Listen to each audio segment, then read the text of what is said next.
할렐루야. 하나님의 크신 사랑이 이 새벽에 우리 가운데 가득한 줄 믿습니다. 오늘 우리는 요한복음 13장 1절로 2절의 본문을 통하여 가룟 유다라는 제목으로 하나님의 말씀을 함께 나누도록 하겠습니다. 우리는 계속해서 예수님의 공생의 마지막 주간을 묵상하고 있습니다.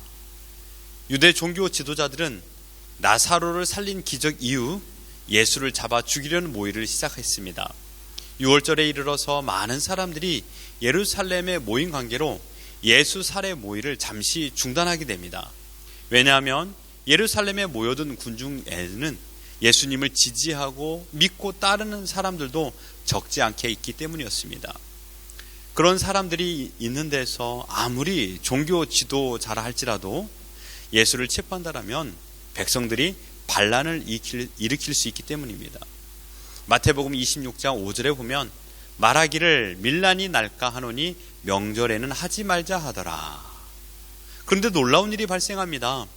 명절 곧 6월절에는 많은 사람들이 모여있기 때문에 예수를 체포하는 일을 미루기로 했던 그들이 예수를 신속하게 체포하게 되는 계기가 발생합니다. 그 계기가 오늘 본문의 가룟 유다의 배신 때문입니다. 가룟 유다가 종교 지도자들을 찾아와서 한 가지 제안을 내놓습니다. 그 제안이 예수를 체포하기에 너무도 좋은 방법이었기 때문입니다.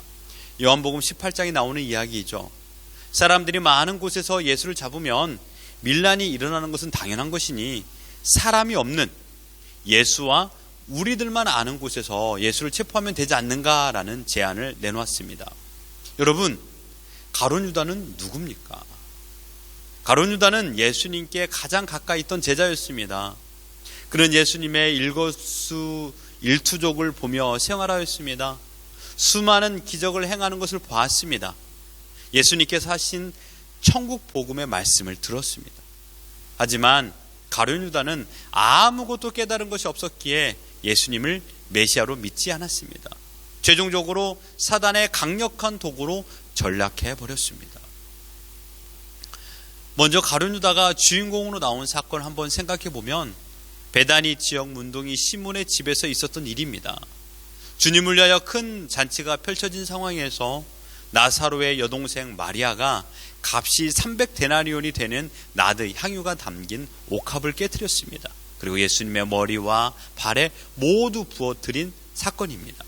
그때 가룟 유다가 이런 말을 하게 됩니다. 이 향유를 어찌하여 300데나리온에 팔아서 가난한 사람을 구제하는데 사용해야지, 이렇게 낭비하면 어떻게 되냐라고 말합니다. 진정으로 가난한 사람을 생각하는 긍휼로 이 말을 했을까요? 아닙니다. 요한복음 12장 6절에 보면 이렇게 말하면 가난한 자들을 생각함이 아니요 그는 도둑이라, 돈꾀를 맞고 거기 넣는 것을 훔쳐 가밀어라. 가룟 유다의 역할을 우리는 알게 됩니다. 그는 돈꾀를 맡은 사람이었습니다. 그런데 그는 돈을 좋아하는 도둑이었습니다. 우린 여기에서 가룟 유다의 기질을 알 수 있습니다. 그는 아주 유능한 사람이었습니다. 그래서 돈꾀를 맡았던 것입니다. 그리고 다른 제자들도 그를 신뢰할 만한 사람이었습니다. 누가 헌금을 하든지 그것을 가지고 12제자들이 예수님을 모시고 다니면서 들어가는 비용 혹은 생활 경영에 대한 회계를 유다가 총괄하였던 것입니다. 유능한 사람이었고 다른 제자들도 신뢰할 만한 사람이기 때문에 돈꾀를 맡은 회계 역할을 감당했습니다. 처음에는 동료 제자들의 환심을 사기 위하여 정직과 성실한 태도로 일을 했을 것입니다. 어느 정도 시간이 흘러 완전 신뢰 지점에 이르렀을 때부터는 회계 장부를 조작하거나 현금을 자기 주머니에 채워 넣기 시작했습니다. 가룟 유다는 이해 타산이 빠른 사람이었습니다. 유다 종교 지도자들이 예수님을 체포하고 모함하여 죽이려는 계획을 알고 있었습니다. 더 이상 예수와 함께 있다가는 자신도 죽을 것 같은 마음이 들었는지 예수를 떠나려고 생각한 것입니다. 그런데 떠날 때에도 그냥 떠나지 않고 예수님을 유다 종교 지도자들에게 팔았던 것입니다. 얼마의 가격으로 흥정했나요? 마태복음 26장 15절에 보면 내가 예수를 너에게 넘겨주리니 얼마나 주려느냐 하니 그들이 은 30을 달아 주거늘. 은 30에 예수 자신의 스승을 팔기로 결정했습니다. 여러분, 은 30이라면 그 당시 한 사람의 노예 값이었습니다. 그가 왜 이런 행동을 했을까요? 오늘 본문 2절에서 답을 주고 있습니다. 마귀가 벌써 시몬의 아들 가룟 유다의 마음에 예수를 팔려는 생각을 넣었더라. 가룟 유다는 마귀의 도구가 되어버린 것입니다. 가룟 유다가 마귀의 도구가 될 것을 동료 제자들은 모르고 있었지만 예수님은 모조리 다 알고 계셨습니다. 요한복음 6장을 보실까요? 요한복음 6장은 예수님께서 오병이어의 기적으로 대략 2만 명의 군중들을 먹이신 사건과 그 이후에 물 위를 걸으신 예수님의 기적이 나옵니다. 오병이어의 기적을 경험한 군중들은 예수님을 잡아 억지로 왕을 세우려고 했습니다. 이때 예수님께서는 제자들을 황급히 배에 태워 바다로 떠나 보내고 예수님도 호련히 사라졌습니다. 다음 날 예수님은 예수님 자신이 하늘로부터 내려온 생명의 떡에 대한 가르침을 전하게 되었고, 이 말을 들은 많은 군중들은 예수님을 떠나게 됩니다. 그때 예수님께서 제자들에게 너희도 또한 가려고 하느냐라고 하셨고, 베드로는 주여 영생하시는 말씀이 주께 있는데 우리가 어디로 가겠습니까? 라고 대답합니다. 그러나 이때 예수님께서 요한복음 6장 70절에 이렇게 말씀하십니다. 예수께서 대답하시되 내가 너희 12를 택하지 아니하였느냐? 그러나 너희 중에 한 사람은 마귀니라. 그때 유다는 이미 마귀의 지배하에 있었던 것입니다. 이때가 예수님이 십자가에 달리시기 전 1년 전 일입니다. 그 시기부터 가룟 유다는 그의 모든 생각과 행동이 마귀의 지배 아래에 있었습니다. 예수님은 이 모든 것을 다 하셨습니다. 너희 중에 한 사람은 마귀다.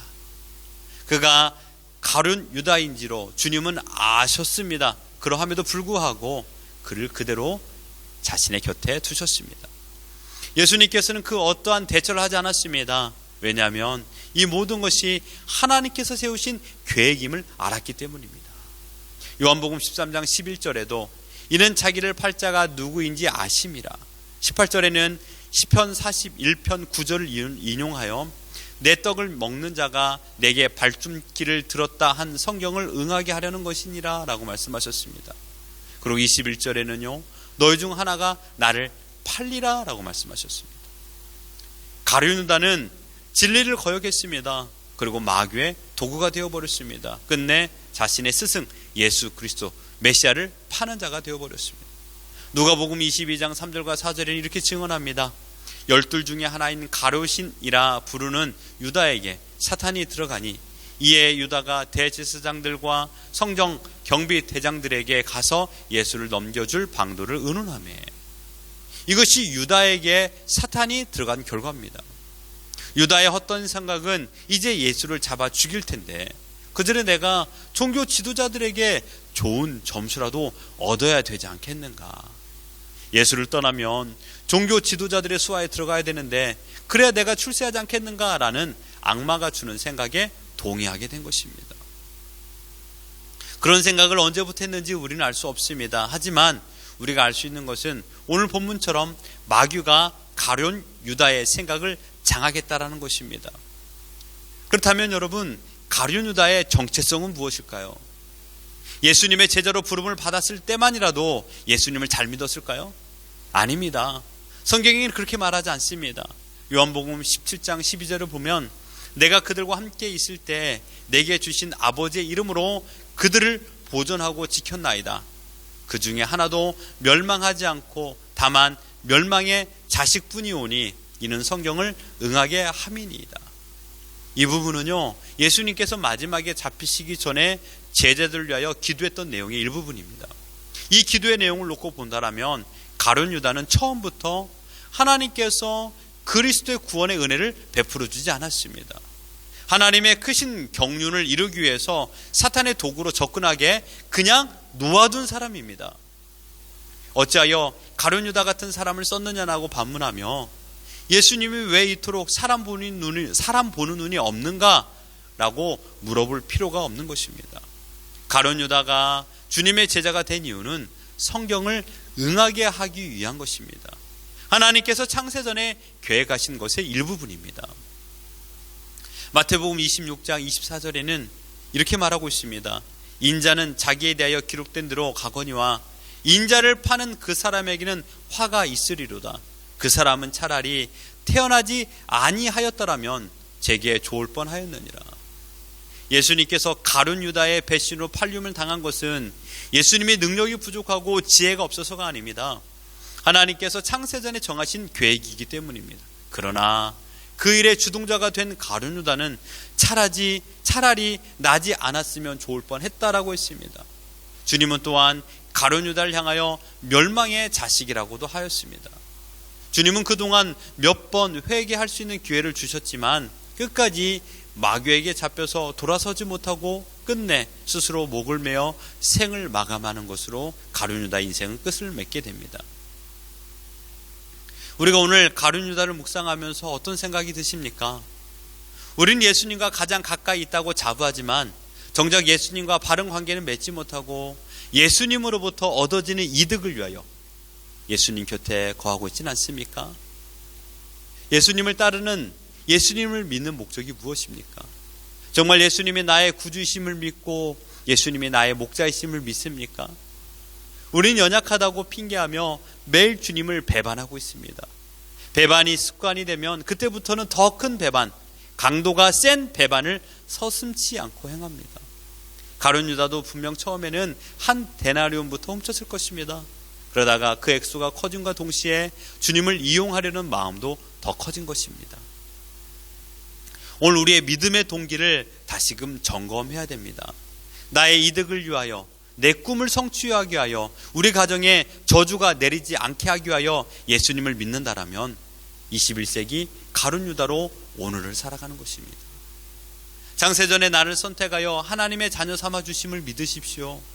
그 일을 위하여 예수 그리스도께서 십자가에 달려 죽으심을 믿으십시오. 지금도 보혜사 성령님께서 매일마다 내 마음에서 죄에 대하여, 의에 대하여, 심판에 대하여 예수 그리스도의 가르침과 하나님의 말씀을 생각나게 하십니다. 주님의 말씀이 생각나거든 지금 바로 순종하십시오. 그때가 성령 충만한 때입니다. 가룟 유다는 성령 충만이 아니라 마귀 충만이었습니다.